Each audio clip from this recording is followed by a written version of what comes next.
Welcome to Nightmare Fuel Stories. Don't forget to like and subscribe if you enjoy the stories. Wait 3 seconds, I've always been drawn to forgotten places. There's something about abandoned buildings that calls to me. The way shadows pool in empty doorways, how silence echoes through hollow corridors, the stories that linger in dust-covered rooms. For 3 years, I've been documenting these urban graveyards, photographing the decay, and collecting the memories that others have left behind. The Meridian Apartments had been on my list for months. Built in 1962, the 12-story complex had been condemned after a series of electrical fires in 2019. The city kept promising demolition, but bureaucratic red tape and budget constraints meant it just sat there, a concrete monument to municipal incompetence. Perfect for someone like me, I approached the building on a Tuesday night in October when the autumn chill made the streets empty and the darkness came early.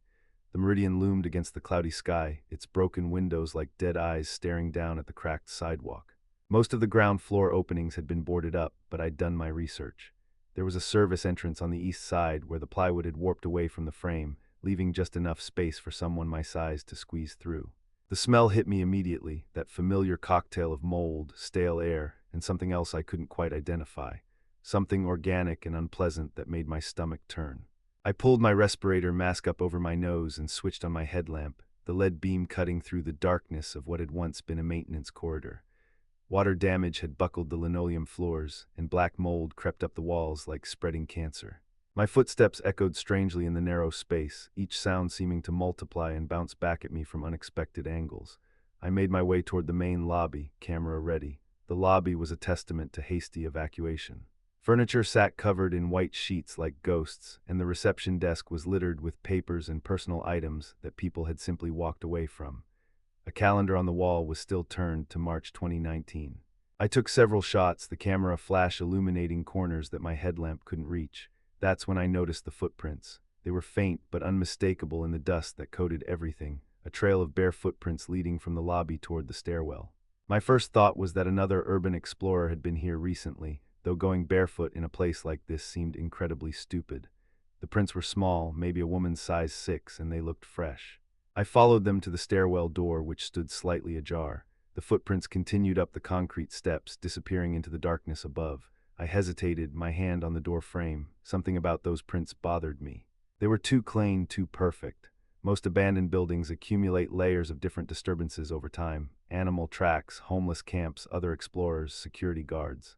But these prints looked like they'd been made in freshly fallen dust, as if someone had walked through just minutes after the building had been abandoned. I climbed to the second floor, following the trail. The hallway stretched out before me, apartment doors hanging open like screaming mouths. Some units had been cleared out completely, while others still held the detritus of interrupted lives, furniture covered in dust, children's toys scattered on moldy carpet, family photos hanging crooked on water-stained walls. The footprints led me down the hall, past door after door of emptiness, until they stopped at apartment 2 after the door was closed, unlike all the others, and there was no dust on the handle. I pressed my ear to the door and listened.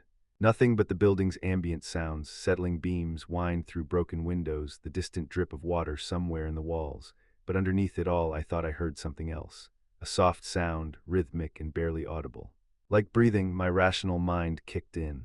It was probably just air moving through the building's ventilation system, or maybe a pigeon that had gotten trapped inside.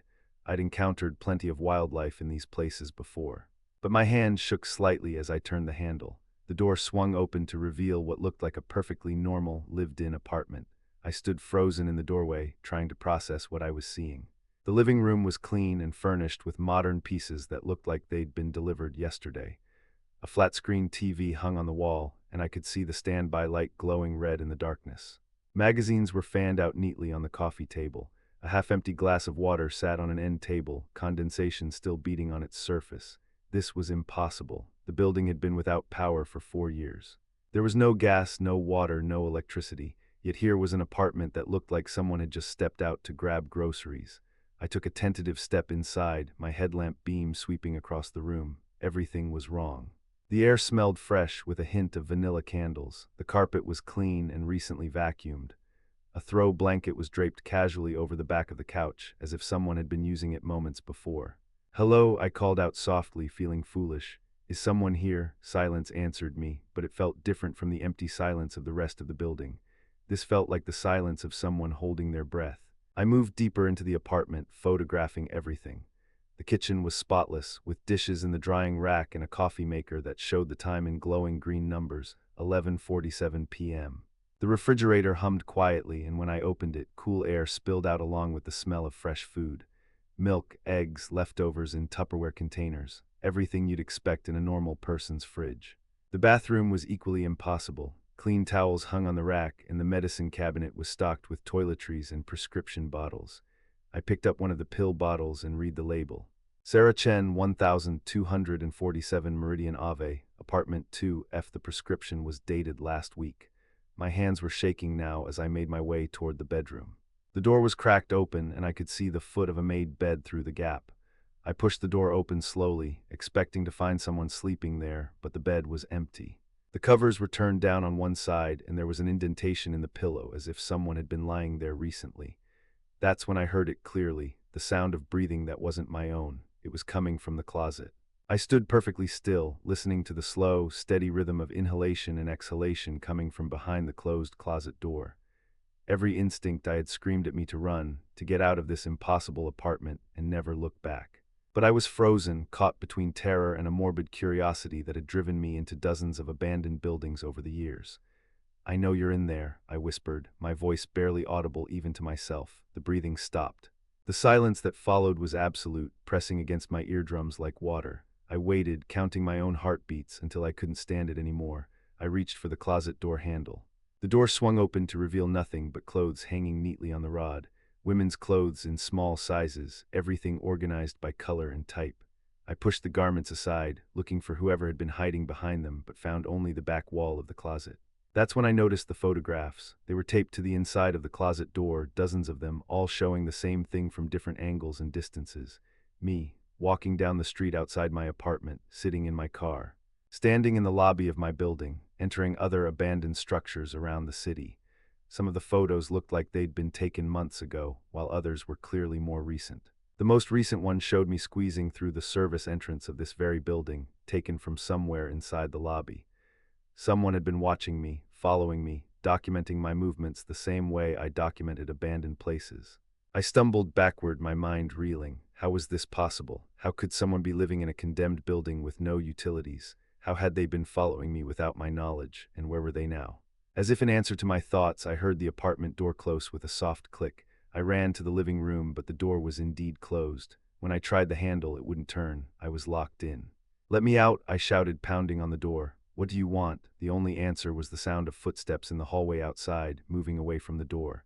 I pressed my ear to the wood and listened as the footsteps faded, then returned, then faded again. Someone was pacing back and forth out there, just waiting. I pulled out my phone to call for help, but there was no signal. Of course there wasn't. I was 12 stories up in a concrete building that had been designed in an era when cell phone coverage wasn't a consideration. I tried the windows next, but they were the old-fashioned kind that had been painted shut years ago. Even if I could get them open, I was on the second floor with nothing but concrete below. I might survive the fall, but I'd probably break both legs in the process. That left me trapped in an impossible apartment with someone who had been stalking me for months. I decided to search the place more thoroughly, looking for clues about who Sarah Chen was and how she was managing to live here. The prescription bottles in the bathroom gave me a starting point. According to the labels, she was treating anxiety and depression, along with something called risperidone, which I recognized as an antipsychotic medication. In the bedroom dresser, I found more personal items. A driver's license showed a woman in her 30s with long black hair and intense dark eyes. The address was listed as this apartment, but the license had expired 2 years ago. There were old bank statements, all showing a zero balance and stamped with notices about account closures, credit card bills that had gone to collections, eviction notices dating back to 2019. Sarah Chen had lived here when the building was condemned. She'd lost her job, couldn't pay her bills, and had been evicted along with everyone else. But somehow, she'd never left. I found her journal in the nightstand drawer. The entries started normally enough, documenting her financial troubles and mental health struggles. But as I read deeper, they became increasingly erratic and disturbing. March 15, 2019, they say we all have to leave tomorrow. Where am I supposed to go? I've lived here for 8 years. This is my home. March 20, 2019, I'm still here. They turned off the power, but I have candles. The building is so quiet now, I think I like it better this way. April 3, 2019, found a way to get power from the building next door. ran an extension cord through the wall. The maintenance people never checked the upper floors. June 12, 2019, someone came through today. Urban explorer with a camera. I hid in the closet until he left. He took pictures of everything. I don't like strangers in my home. September 1, 2019, more explorers. They're becoming a problem. This is MY building now. They don't belong here. December 25, 2019, Merry Christmas to me. I've been here 9 months now. The city has forgotten about this place. I'm invisible. I like being invisible. The entries continued for years, documenting her gradual descent into complete isolation and paranoia. She wrote about defending her territory from other urban explorers, though she was never specific about what that meant. She wrote about watching the city change from her windows, about talking to the pigeons that nested in the upper floors, about the voices she sometimes heard in the walls. And then 6 months ago, the entries changed focus. April 8 saw him today. The one with the camera who's been hitting all the buildings in this district. He's different from the others, more respectful. He doesn't break things or leave trash. I've been watching him. April 15 followed him to the old warehouse on 5th Street. He spends hours in these places, really seeing them. I think he understands what I understand about forgotten spaces.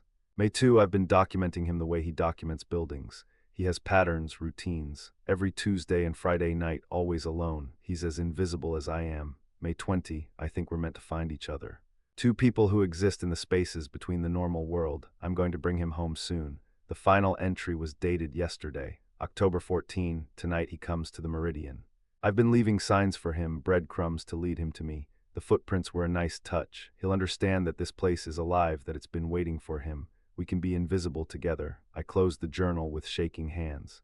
Sarah Chen wasn't just living in this building. She'd been hunting me, studying my patterns, leading me here deliberately. The footprints, the open door, the impossible apartment. It was all bait in an elaborate trap. And I'd walked right into it. I heard the apartment door open and close softly. Footsteps moved across the living room, slow and deliberate. I was still in the bedroom, and there was nowhere to hide except the closet where I'd found the photographs. The irony wasn't lost on me. I know you found my journal, a woman's voice called out. It was soft and pleasant, the kind of voice you might hear from a librarian or a kindergarten teacher. You understand now, don't you? Why this had to happen? I pressed myself against the bedroom wall, trying to think of a way out. The window was still my best option, broken legs or not. I've been so lonely, Sarah continued, and I could hear her moving around the living room, straightening things. 4 years in this building with just the pigeons and the rats for company. Do you know what that does to a person? I eased toward the window, trying to work my fingers under the painted frame. I saw your website, she said, closer now. All those beautiful photographs of forgotten places. You see them the way I do, don't you? Not as ruins, but as homes for people like us. People who don't fit in the normal world. The window frame budged slightly, old paint cracking. I worked at it desperately, trying not to make noise. I know you're in the bedroom, Sarah said, and I could hear her footsteps in the hallway. There's nowhere else to go. I just want to talk to you. I want to show you how perfect this could be. I got the window open just as she appeared in the doorway. Sarah Chen looked exactly like her driver's license photo, except thinner and paler, with dark circles under her eyes that spoke of years without proper sunlight. She was wearing a simple dress that might have been fashionable when she first moved into the building, and she was smiling at me with genuine warmth. Please don't go, she said. I've prepared everything for you. Look around, this could be your home too. No rent, no bills, no people bothering you, just us in the building and all the time in the world to explore. You're sick, I managed to say. You need help. Let me go and I'll make sure you get help. Her smile faltered. I'm not sick, I'm evolved. I've learned how to exist in the spaces between spaces, how to be invisible when I need to be. I can teach you. By stalking me. By trapping me here, by saving you. Her voice rose, losing its pleasant tone. Do you think I don't see how you live, alone in that apartment, no friends, no family? Working a job you hate so you can afford to spend your real life in dead buildings. You're already invisible. I'm just offering you a better way to be invisible. She wasn't entirely wrong, which made it worse. I had been living a half-life, finding more meaning in abandoned structures than in human relationships, but that didn't justify what she was doing. I won't stay, I said, swinging one leg over the windowsill. You can't make me. Actually, I can. She pulled something from behind her back, a small device that looked like a garage door opener. When she pressed the button, I heard a soft hiss from the air vents. Sevoflurane, she said matter-of-factly. I worked as a veterinary technician before all this. It's what we used to anesthetize animals for surgery. You'll be asleep in about 30 seconds. I could already feel it, a strange lightness in my head, a loosening in my limbs. I tried to push myself out the window, but my muscles weren't responding properly. Don't fight it, Sarah said, her voice becoming distant and hollow. When you wake up, we'll start your new life. I've already cleared out apartment 2G for you. It's just down the hall from mine. We can be neighbors and lovers and the only two people in our own private world. The last thing I saw before the darkness took me was her smile, bright and genuine and completely insane. I woke up in another impossible apartment. This one was decorated like a man's space, leather furniture, dark colors, a large desk set up with computer equipment that somehow had power. My camera gear was arranged neatly on a shelf, along with printed copies of every photograph I'd ever posted online. The walls were covered with my urban exploration photos, but they'd been altered. In each image, Sarah had painted herself into the scene, a ghostly figure lurking in doorways or peering through broken windows. I was lying on a bed that smelled like it had fresh sheets. My clothes had been changed, and I was now wearing pajamas that I'd never seen before. The implications of that made my skin crawl. I tried the door and found it unlocked. The hallway outside looked normal, water-stained walls, moldy carpet, the general decay I'd expect in a condemned building. But when I tried to leave the floor, I found that the stairwell doors had been welded shut from the outside. The elevator shaft was empty, the car long since removed. I was trapped on the second floor with Sarah Chen and whatever reality she'd constructed here. Over the following days, I lost count of exactly how many. I learned the rules of my new existence. Sarah had somehow managed to create a bubble of livability in the condemned building. She tapped into power lines from neighboring structures, run water lines from the building next door, and even rigged up internet access. The two apartments she maintained were perfect replicas of normal life, while the rest of the floor remained a decaying wasteland. She brought me meals 3 times a day, always perfectly prepared and served on clean dishes. She'd done her research on my preferences, somehow knowing that I liked my coffee black and my eggs over easy. She talked to me through the door when I refused to let her in, telling me about her day, about the pigeons she fed on the roof, about the other urban explorers she'd discouraged from entering the building. I tried to escape, of course. I attempted to break through the welded stairwell doors, to climb down the elevator shaft, to signal for help from the windows, but Sarah had thought of everything. The windows were reinforced with steel mesh that looked like security grating from the outside. The elevator shaft was too dangerous to navigate, and she'd done something to the building's structure that made any loud noises trigger a gas system that would knock me unconscious. "I don't want to keep drugging you," she explained after my third failed escape attempt, "but I can't let you leave until you understand how perfect this is. We have everything we need here. We have each other." The worst part was that she was genuinely kind to me in her twisted way. She never hurt me, never threatened me, never even raised her voice. She treated me like a beloved pet that needed to be trained rather than a prisoner. She'd leave books outside my door, always ones she thought I'd enjoy. She'd play music in the evenings, soft jazz that drifted through the thin walls. She'd even developed my film and printed my photographs, creating an exhibition of my work in the hallway between our apartments. "You see," she said one evening as we stood looking at the photos, "your art is finally being appreciated. I understand it in a way no one else ever could." I'd stopped trying to reason with her. Sarah existed in a reality where her actions made perfect sense, where kidnapping me was an act of love, where trapping me in a condemned building was saving me from the world. She'd been alone with her delusions for so long that they'd calcified into an unshakable belief system. But I hadn't given up on escape. I'd been studying the building's layout, learning Sarah's routines, looking for weaknesses in her perfect prison. And I'd found one, the building's original architectural plans, which Sarah had framed and hung in her living room like art, showed a service tunnel that connected the meridian to the building next door. It was how she'd run her power and water lines, but the plans showed that it was large enough for a person to crawl through. The entrance was in the basement, past the welded stairwell doors, but there was another way down, a laundry chute that ran from the second floor to the basement level. It would be dangerous. The chute was narrow, and I didn't know what condition it was in after 4 years of neglect, but it was my only option. I waited until Sarah was on the roof feeding her pigeons, part of her daily routine that she never skipped. Then I forced open the laundry chute access panel in the hallway and squeezed inside. The descent was terrifying. The metal chute was corroded and sharp in places, and I couldn't see where I was going. I tried to control my fall by bracing against the sides, but I was still moving too fast when I hit the bottom. The impact knocked the wind out of me and sent shooting pains up my left arm, but nothing seemed broken. I was in the basement laundry room, surrounded by ancient washing machines and the smell of mold and stagnant water. The service tunnel entrance was exactly where the plans said it would be, hidden behind a removable panel in the wall. The tunnel was a nightmare of pipes and electrical conduits, barely wide enough for my shoulders and filled with the sounds of dripping water and scurrying rats. But it was freedom. I crawled through the darkness, following the path of Sarah's jury-rigged utilities, until I reached the other end. I emerged in the basement of the neighboring building, which was still occupied and functional. I'd never been so happy to see fluorescent lighting and the mundane sounds of a working HVAC system, but my relief was short-lived. As I made my way toward what I hoped was an exit, I heard a familiar voice echoing through the basement corridors. "I'm so disappointed in you," Sarah called out, her voice carrying that same pleasant, reasonable tone. "I really hoped you'd come to understand on your own, but I suppose some people need more direct persuasion." I ran, stumbling through the maze of basement hallways, looking for stairs or an exit.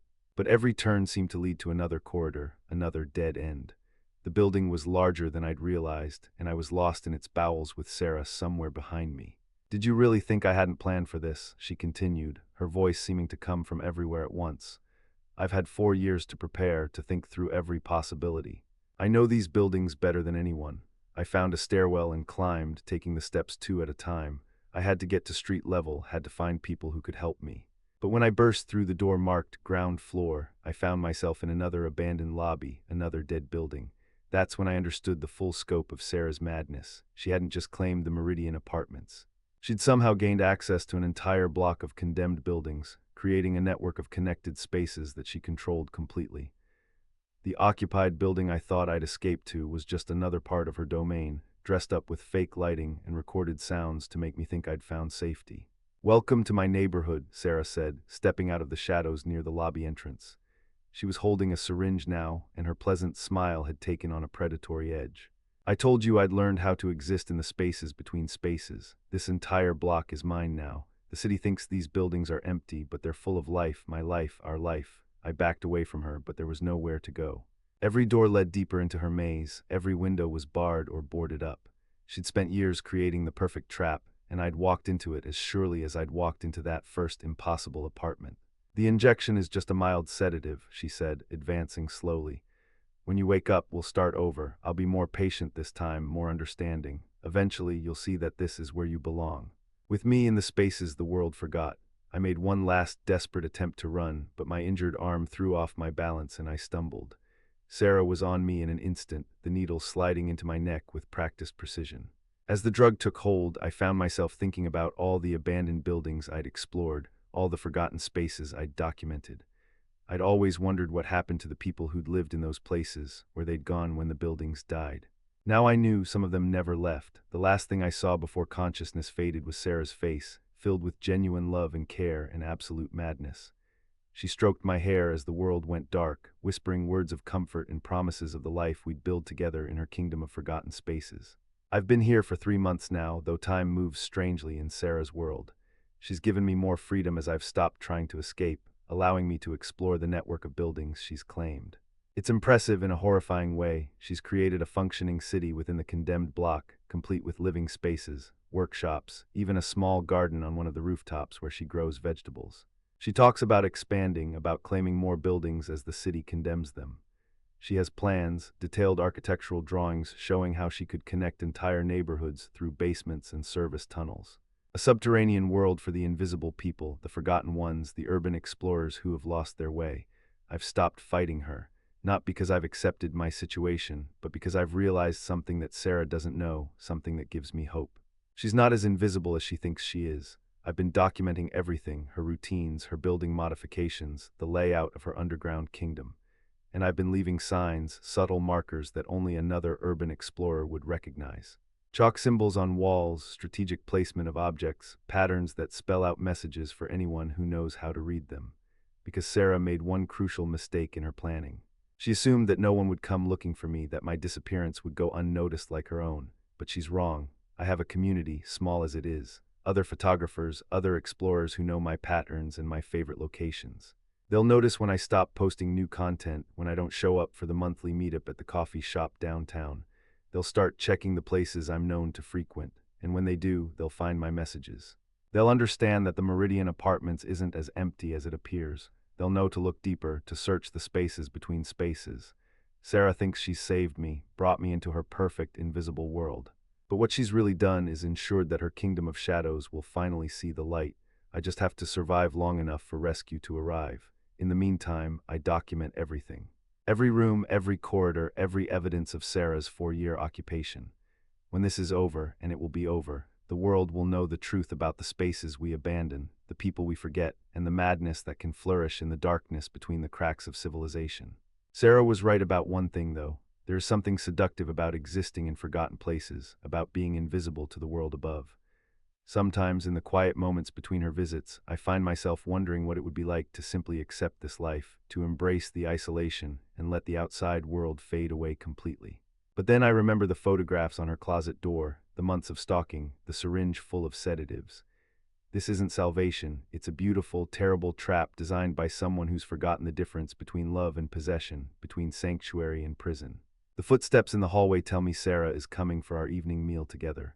She'll want to show me her latest project. She's been working on converting another apartment into what she calls a studio space, where I can develop my photographs and she can paint her disturbing alterations to my work. I'll smile and nod and play the part of the grateful captive because that's what keeps her calm and predictable. But inside, I'll be counting the days, watching for signs that my messages have been found, waiting for the sound of real footsteps in the corridors below, footsteps that belong to people who remember I exist, who refuse to let me disappear into Sarah's kingdom of forgotten spaces. The door opens and Sarah appears with a tray of food and that same warm, insane smile. "Good evening, my love," she says, setting the tray on my desk. "I have such wonderful plans to show you tonight." I smile back and prepare for another evening in paradise. But somewhere in the darkness below, I'm certain I can hear the distant sound of voices calling my name.